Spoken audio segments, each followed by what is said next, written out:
Procurai a paz da cidade, para onde vos desterrei, e orai por ela ao Senhor, para que na sua paz vós tereis paz.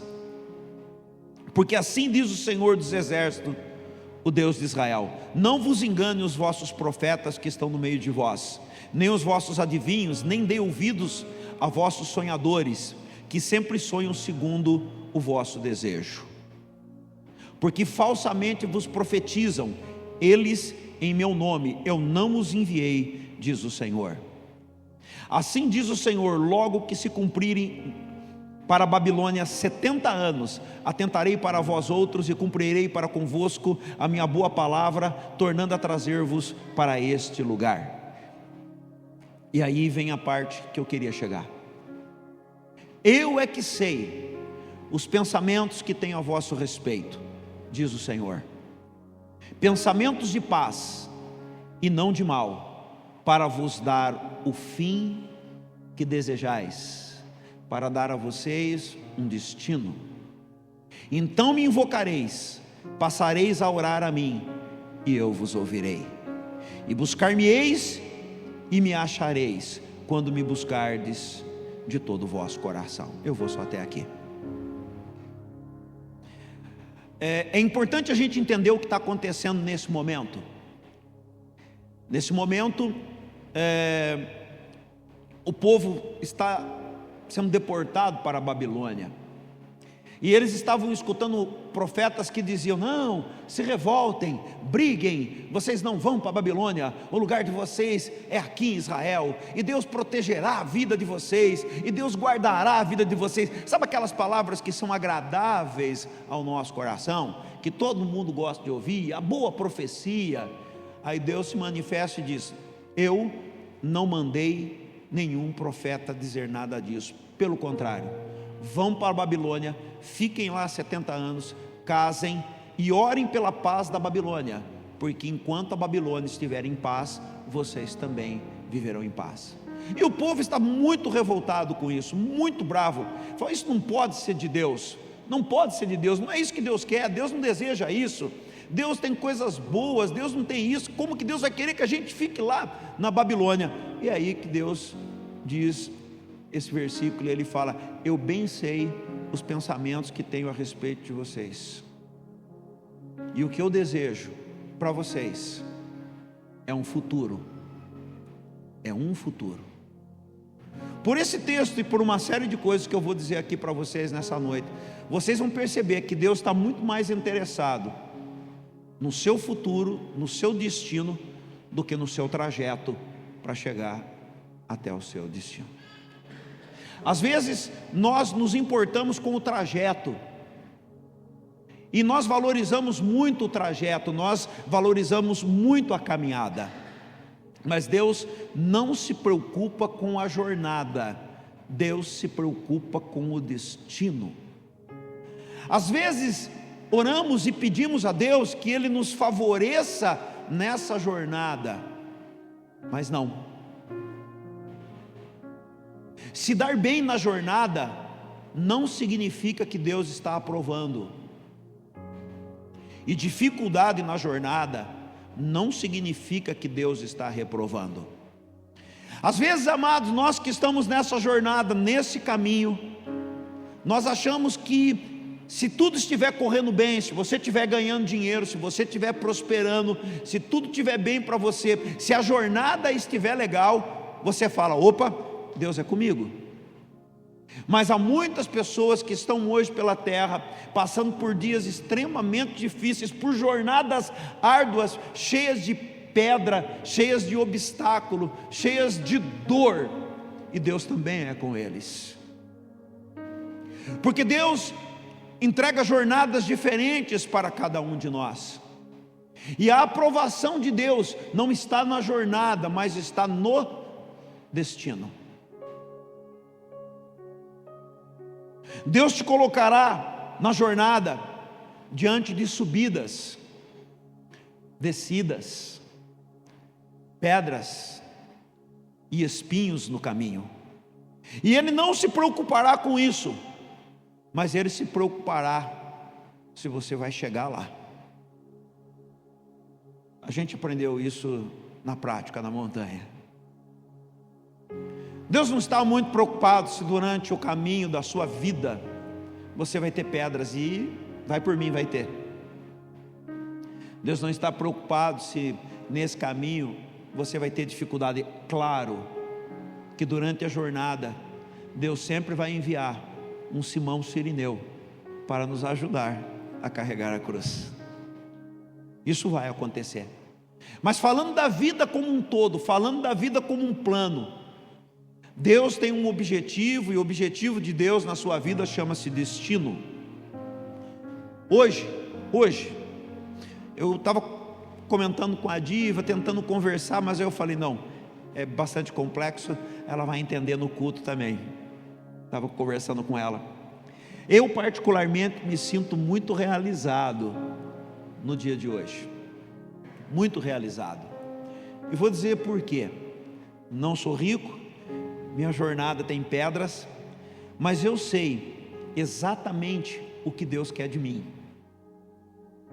Eu sei o que Deus quer de mim, e por saber o que Deus quer de mim, eu consigo entender, pelo menos nesse momento, qual o meu destino, e ele já ficou muito claro para mim já há algum tempo, e hoje Deus tem confirmado o meu destino. Então eu sei que diante daquilo que Deus me chamou para fazer, eu sei que eu não vou acertar em tudo, não vou, eu vou errar, mas se tem uma coisa que eu sei para que Deus me chamou, foi para ajudar pessoas a chegar bem no destino delas. Isso está muito claro para mim. O meu destino é ajudar pessoas a chegar bem no seu destino, e para isso eu percebo que tem pedras demais no caminho de muita gente, e o meu desejo é tentar te ajudar a tirar as pedras que estão no seu caminho. É o meu desejo, eu sinto um chamado muito forte para isso. Eu não sou um pastor de gabinete, a minha sala eu dei para as crianças colocar material. Ninguém vai me ver em gabinete. O meu prazer é ir estar na vida das pessoas e dizer do que você precisa, vamos te ajudar a chegar onde é importante, para que você entenda que o processo pode ser dolorido, mas você vai chegar. E eu não acerto todas as coisas, mas isso aqui era uma mensagem boa para um dia de ceia, mas eu queria dizer para vocês que, se vocês ouvirem, e eu falo isso sem medo e sem nenhuma arrogância, nenhuma, se vocês ouvirem os meus conselhos, vocês vão se dar bem no destino, mas eu não vou facilitar a sua jornada, porque Deus não me chamou para fazer isso, mas para indicar destino. E quando você sabe exatamente o que Deus te chamou para fazer, você começa a sentir uma paz muito grande, mesmo em dias difíceis. E para isso eu contarei para vocês 3 histórias bíblicas agora aqui, só que eu vou tirar o destino dessas histórias, e você vai ficar impressionado do jeito que eu fiquei.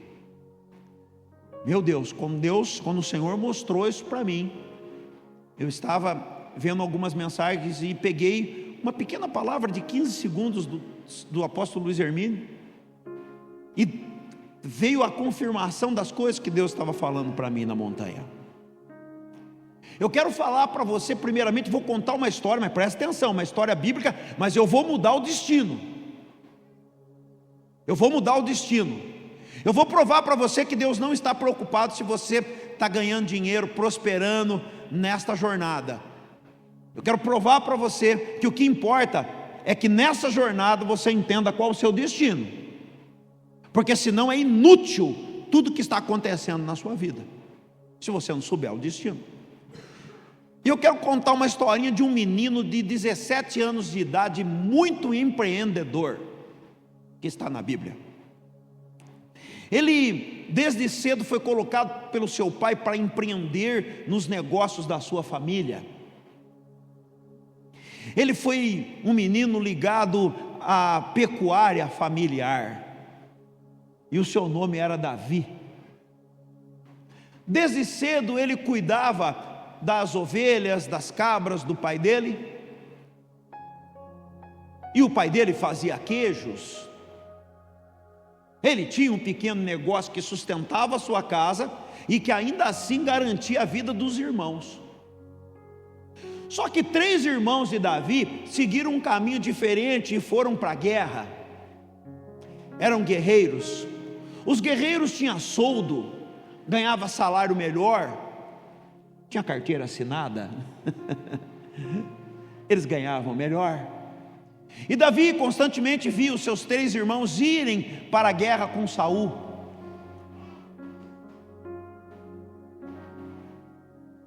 Mas agora estou mudando o destino. Esse menino que estava com um caminho, que tinha um destino preparado por Deus, eu vou mudar o destino dele agora, para você ver o que vai acontecer com você. Eu vou provar que Davi tem tudo a ver com a sua vida hoje. Um dia, esse menino descobre que melhor do que cuidar de ovelhas é ter soldados ao seu comando. E Deus faz com que 400 homens tenham a sua vida toda estragada, financeiramente, familiarmente. 400 famílias estavam num buraco. Esse Davi teve uma grande ideia empreendedora.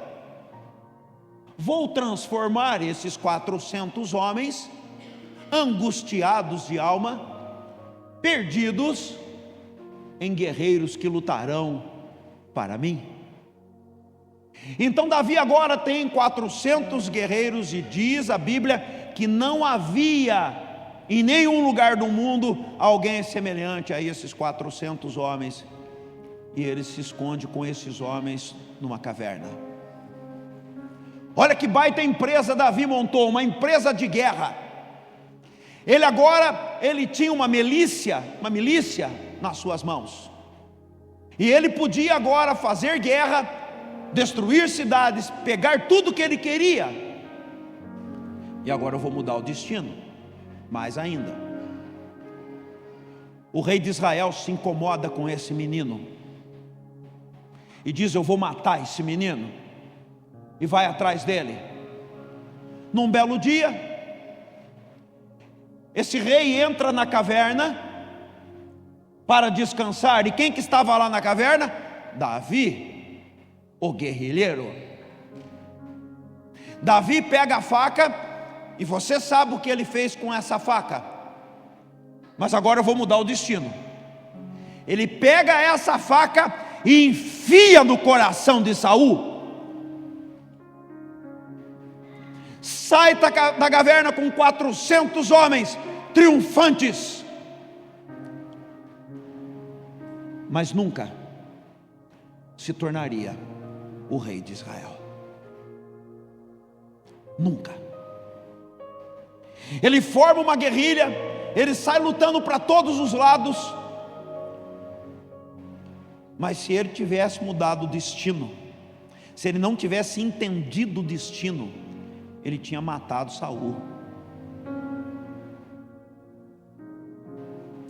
E se ele tivesse matado Saul, ele não seria rei.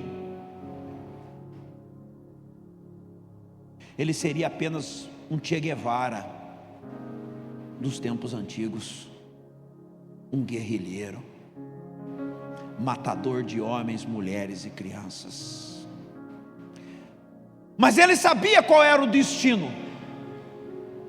e não alterou o seu destino, e seguiu a sua dura jornada.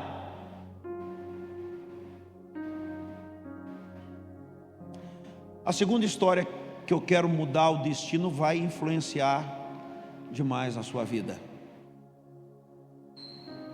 Demais. Você não tem noção, se não tivesse acontecido hoje, o que seria de você.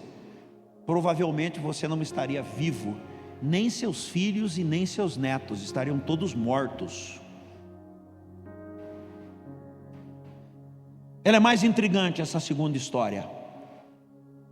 Deus resolve fazer a maior nação da terra, porque desta nação Ele faria vir o Salvador. Então Deus escolhe um homem, um empreendedor, chamado Abraão. Se o objetivo de todo empreendedor é só ganhar dinheiro, Davi ganharia dinheiro sendo um guerrilheiro. Mas o objetivo dele não era só ganhar dinheiro, era cumprir o destino de Deus na sua vida. Agora eu vou chamar esse outro homem chamado Abraão, e agora ele tem algo na vida dele. Deus diz assim: saia da tua família, porque na tua família você não poderá prosperar. Então ele sai da sua terra, e ele leva um sócio com ele. Ele leva o seu sobrinho Ló. E eles começam a prosperar, começam a ganhar dinheiro, começam a ganhar muitos animais, e o rebanho vai crescendo, e ele começa a comprar terra. Abraão compra terras, Abraão vai para o Egito. O Egito era o lugar do comércio, é onde se ganha dinheiro, é no Egito. E Abraão começa a fazer todas as coisas que um homem poderia fazer para prosperar naqueles dias.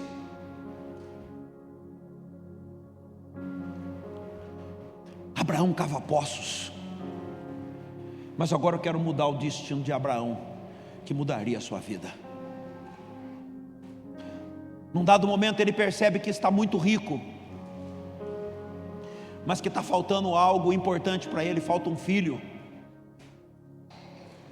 Então a mulher dele, muito rica, cheia de servas, diz: eu tenho uma serva muito bonita, Abraão, uma mulher formosa.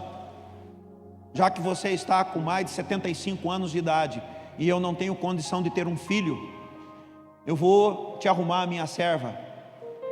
Abraão fala: feito, combinado. E nasce um menino chamado Ismael. E Abraão, agora eu vou mudar o destino. E Abraão está tão feliz com Ismael, com o filho que ele tem da escrava. Agora eu tenho um herdeiro. Eu estou rico, a minha jornada está encerrada, eu já tenho um filho, o meu destino já está pronto, eu tenho para quem deixar toda a minha riqueza. E Abraão fica somente com Ismael e não tem Isaque. Ei, agora a coisa fica séria para você, porque talvez você nunca parou para pensar. Eu fui confirmar no ChatGPT e fui fazer uma pesquisa, e eu vou ler para você algo muito interessante. Cara, o monte é muito da hora, Deus fala muito com a gente lá, né? Em 1908, um judeu chamado Paul Ehrlich descobre a teoria da bala mágica e desenvolve um medicamento capaz de tratar a sífilis, e é usado hoje para quimioterapia. Em 1931, um judeu chamado Otto Warburg, Nobel de Medicina, descobre os mecanismos da respiração celular e do metabolismo.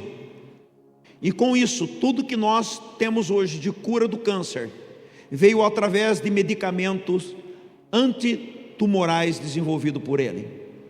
1944, um judeu chamado Salman Washman isola a estreptomicina. E você só não morreu até hoje porque esse cara descobriu o antibiótico. Um judeu descobriu o antibiótico que salva o teu filho e o teu neto.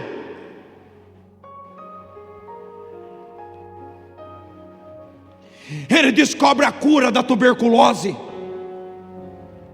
e o antibiótico é trazido para a humanidade, você acha que veio da onde? Deus escolheu um povo nessa terra, na qual Ele permitiu que as demais nações, inclusive a igreja, pudesse estar viva. Em 1988, Gertrude Elion desenvolve e descobre um medicamento que é capaz de curar, Juninho, a leucemia. Um judeu descobriu como tratar uma criança de leucemia. Ele descobriu um imunossupressor essencial em transplantes, senão ninguém poderia fazer um transplante sequer. Azatioprina. E ele fez o primeiro antiviral, a ciclovir. Em 1977, um judeu, Andrew Skelly, descobre hormônios hipotalâmicos. E agora, homens que têm problema de próstata podem ser curados. César Mills, em 1984, um judeu, cria a técnica de anticorpos monoclonais, hoje essencial para a cura de toda inflamação, câncer e doenças. Meu Deus, na década de 90, eles continuam, e eles desenvolvem na biotecnologia, a imunoterapia e na farmacogenética, anticorpos. E aqui está o nome que eu não vou nem dizer, que eu não consigo, é muita coisa. A AIDS só foi curada porque um judeu descobriu a cura. Em 1908 acontece a primeira quimioterapia, os antibióticos, tudo o que garante a nossa vida hoje só foi possível porque Abraão não mudou o destino. Não mudou.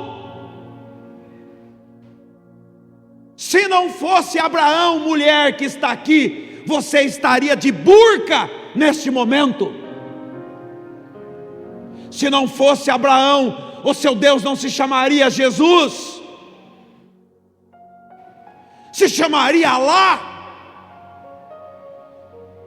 Se não fosse Jesus, você iria o quê? Acreditar que Maomé é o grande profeta.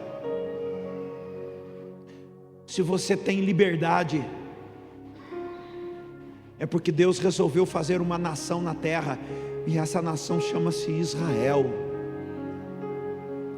E essa nação só foi possível porque Abraão não parou em Ismael, que são os muçulmanos, mas porque Abraão entendeu o destino e disse: não é Ismael, Ismael foi um erro que eu fiz. Você só está vivo porque Abraão obedeceu o destino dele e teve Isaque.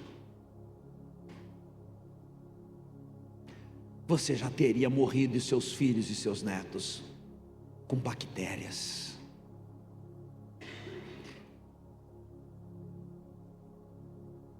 A maior nação da terra não se chama Estados Unidos, Rússia ou China.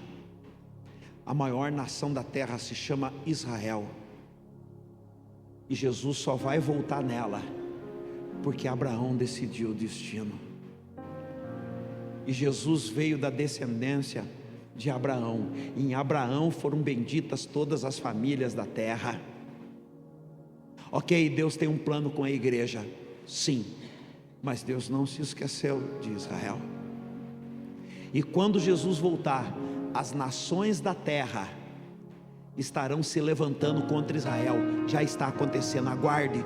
Os governos odiarão Israel, e é nesse momento, quando Israel estiver cercado, que Jesus pisará em Jerusalém, especificamente na cidade de Betânia, da onde ele subiu, e pisará. Então todo judeu que não acredita que Jesus é o Senhor, olhará para ele e dobrará o joelho e confessará que Jesus Cristo é o Senhor, para a glória de Deus Pai, e toda a terra conhecerá a glória de Deus. Igreja já não estará mais aqui. Eu acredito que nós já fomos arrebatados, mas se não formos, tanto igreja quanto Israel vão se dobrar diante do único, enquanto todas as nações na terra que se levantaram contra Israel, está em Daniel e Apocalipse, serão extintas pelos olhos de fogo e pela espada que sai da boca de Jesus. E eu quero contar uma terceira história para você.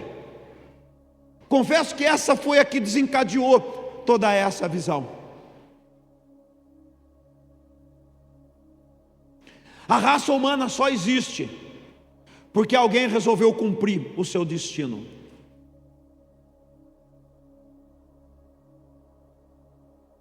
O terceiro homem, Deus entrega um negócio para ele fazer, e fala assim: Noé, corte madeira e faça tábuas, porque farei chover sobre a terra. O que é chover, Senhor? Chover é água que cairá do céu sem parar. Até então a humanidade conhecia os barcos de pesca feitos de madeira, coisa assim. Agora Deus manda fazer um transatlântico. E eu vou aqui mais ou menos imaginar, para você ter uma ideia. Primeiro dia de serviço, Noé vai lá com os filhos, corta uma árvore. Eu queria saber como você faz tábua na mão sem serralheria. Como faz, Michel? No quê? Enxó. Eu sabia que você ia ter essa resposta, velho.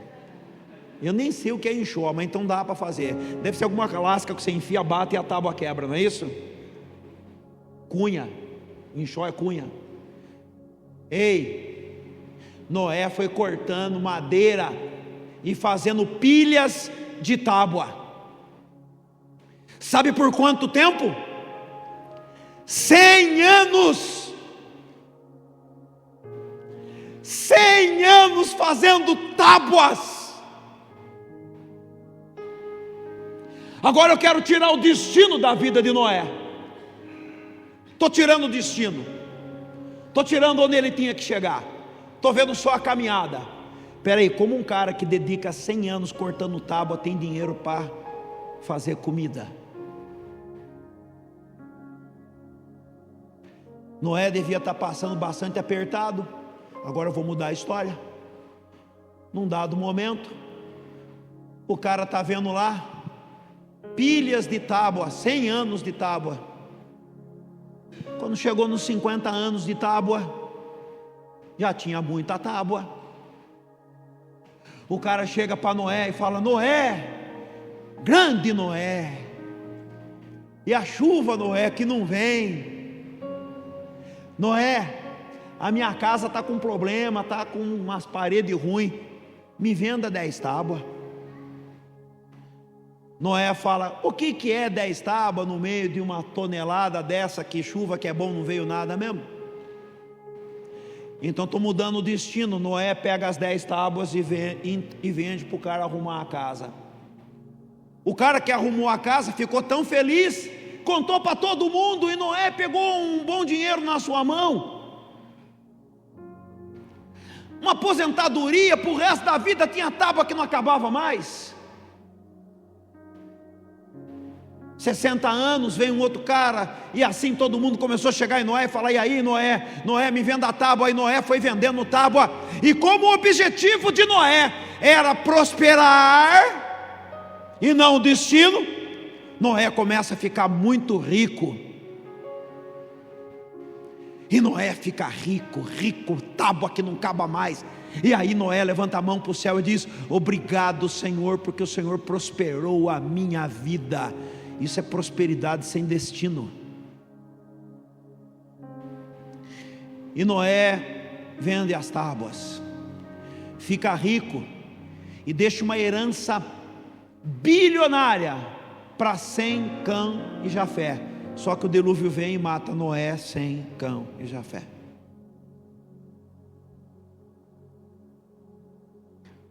Destino. Noé sabia o destino dele, não era vender tábua.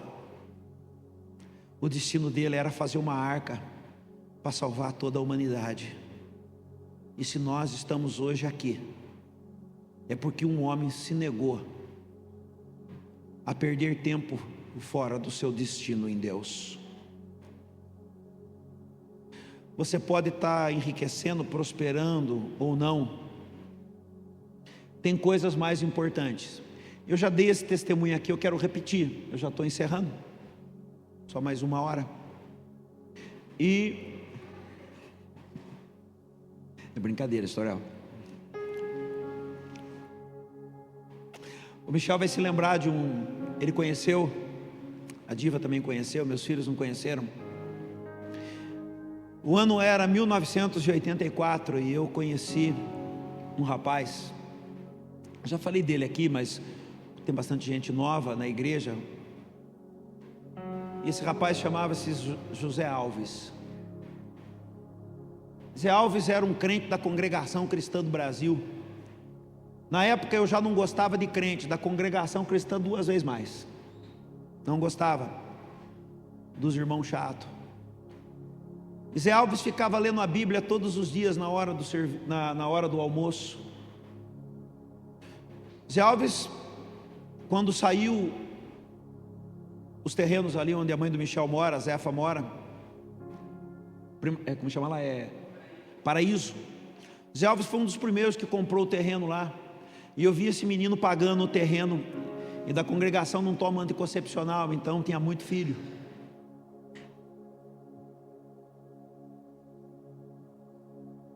E o Zé, ele, me lembro como se fosse hoje, ele comprou 20 sacos de cimento com muita dificuldade. E veio todo feliz para mim, porque ele tinha comprado 20 sacos de cimento para poder construir a casinha dele. E eu passo até hoje, eu vejo a casinha dele, era uma casinha muito simples, um cômodo lá no fundo que juntava todos os filhos. O Zé um dia chegou para mim, eu falei: e aí, Zé, está trabalhando no final de semana? Ele falou: rapaz, tive que parar. Por quê? Porque o ancião pediu que eu ofertasse os 20 sacos de cimento que eu comprei. Eu queria bater no Zé. Falei: cara, você é louco? Ele falou: não, Deus estava nesse negócio e Deus vai me abençoar. Tinha uma coisa que o Zé fazia que me incomodava bastante, eram as suas orações na hora da comida. Na época, eu lembro que eu gostava muito minha mãe fazia uma salada de beterraba com cenoura temperada no limão, e eu levava um pote de maionese Hellmann's com aquela salada todos os dias quase. Como eu gostava daquilo. E quem conheceu minha mãe sabe que a Niquinha era a mulher da batatinha frita. E minha mãe fritava as batatinhas, colocava na minha marmita e eu levava aquela salada. Eu sentava do lado do Zé e eu me lembro que todos os dias o Zé comia arroz e feijão. Só. Não havia um ovo naquela marmita. Todos os dias nós estávamos ali trabalhando e quando chegava no dia do pagamento era o dia que nós ficávamos mais bravos, porque parece que o pagamento nunca dava. E naquele dia o Zé estava todo contente, retumbante, alegre, pulando, se divertindo. Eu falei: Zé, por que você está assim? Ele falou: porque hoje eu tenho bife na minha marmita. Aquilo foi um negócio estranho. Eu olhei para ele e falei: você está feliz porque você tem um bife na sua marmita? Ele disse: sim. Eu falei: cara, você devia estar feliz por um carro, por alguma coisa. Ele Ele pegou na minha frente, e de todo mundo, a marmitinha destampada, era uma marmita quadrada, levantou para o céu e disse: graças eu te dou, Senhor. E eu não esqueço daquela oração, porque não são as grandes coisas dessa vida que me alegram, mas são todas as coisas que vêm pelas tuas mãos. Abaixou a marmita, comeu ela inteira, rindo. Aquilo foi um tapa na minha cara, na minha consciência, na minha forma de enxergar a vida, de enxergar o caminho. Porque para mim, o vencedor é aquele que no caminho está vencendo. Mas quando você pega o caminho de Jesus, ele não teve um caminho que foi de vencedor, não aos olhos humanos. Isaías 53 fala que ele era um homem de dores. O caminho dele foi um caminho de dores, mas o destino também diz em Isaías 53: e ele verá o fruto do seu precioso trabalho e ficará satisfeito.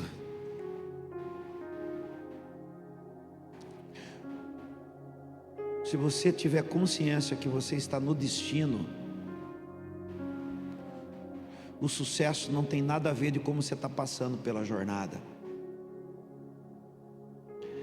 Mas hoje eu trago algo para você. Escolha onde você quer ser feliz, porque nos dois não vai dar certo, irmãos. Você quer ser feliz na jornada ou no destino? Se você escolher a jornada, Jesus conta uma história de um homem rico que decidiu ser feliz na jornada.